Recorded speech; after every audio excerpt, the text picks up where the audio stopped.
Ganda nga po mga taga-bukid, mga kabukid. Ayan, ipakita ko sa inyo ang ornohan namin.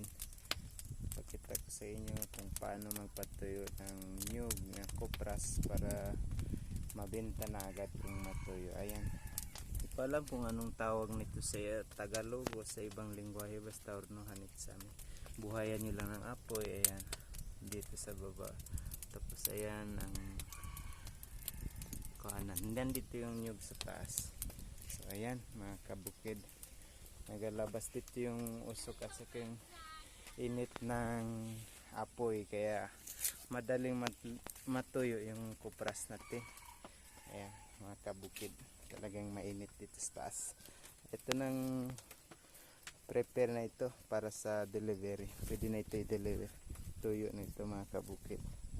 So ayan, yan ang tuyo mga kabukid.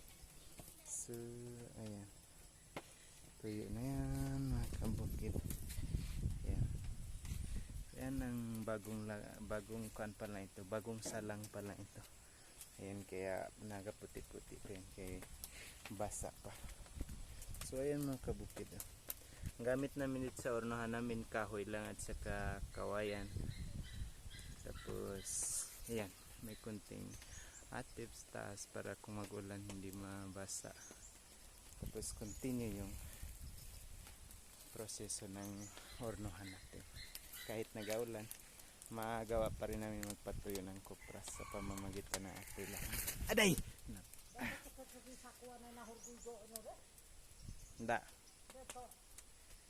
So ayan kabukit ang farm namin, manyugan namin. Ayan. Simpleng buhay lang namin dito sa bukid. Ayan. Ah!